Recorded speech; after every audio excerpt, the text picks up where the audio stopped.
Hey, once again, we are here at the Atlanta Film Festival, and I have the pleasure of being with the director of 35 and Single, Ms. Paula Schargorodsky. Thank you so very much. I'm very excited and heard a little bit about your film in one of the other, conference sessions, and you were talking about it on the panel. Tell us a little bit about what the film is about. I know it's a documentary of sorts, and let's hear it from your words. Okay, the film is called 35 and Single, that is screening tonight. It's having its North American premiere here in Atlanta at 9:30 p.m.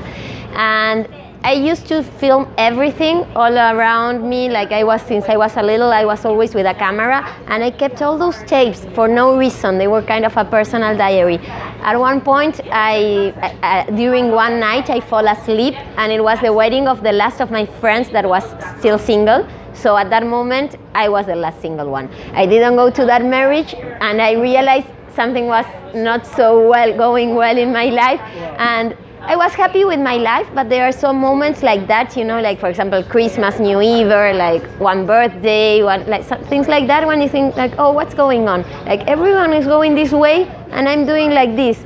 And I wanted to understand a little bit more. So I started doing this documentary with all the material, because I have all the footage of all my relationships, all my breakdowns, all my family situations, everything that was going on around me.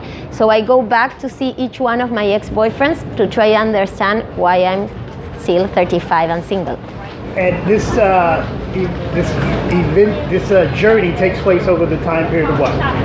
Sorry again? How long does this whole documentary footage to do? This documentary was a very long process. It was over 10 years.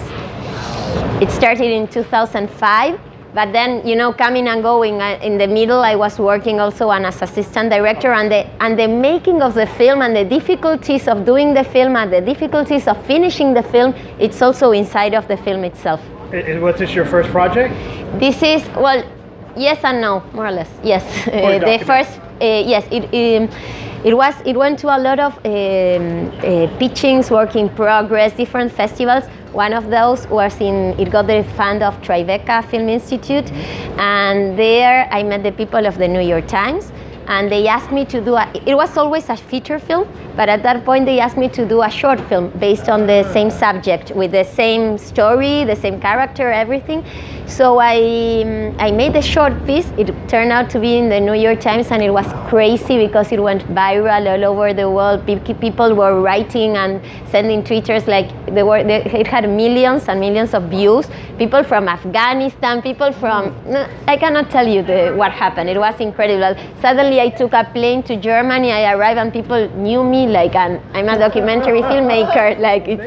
That was very strange, and it was very rewarding also. And I thought it's not only my story. For so many years, I've been shooting everything around, and nobody thought that I was going to do a film with it, because it was kind of like Paula, yes, this is Paula and her camera. I was always like this. And at that point I said it's not only my story, this is a generational story that is speaking to a lot of women that maybe we are in our 30s and we are single, and maybe there's nothing wrong with us. It's just we didn't find that match, or we want to take more time, or whatever reasons. But it was very interesting to start thinking the film also from a broader perspective, a generational issue that was going on. I believe you're from Argentina, right? I am. And is the movie in subtitles, or is it in English, Spanish? That's a difficult question. Okay. Because we have different versions. Okay. For example, the short piece that is in the New York Times, it's with the English voiceover, but everything that was going on, all the direct dialogues and everything is in Spanish, of course, because it's a documentary, right. So it was what was going on. Okay. And the film was licensed by Participant Media and Univision, so it will be broadcast here in television in the United States. And that version is with English voiceover. It's just as the short piece, that with the English voiceover and all the direct dialogues are in Spanish. And that, as Participant Media, Pivot is a channel from Participant Media.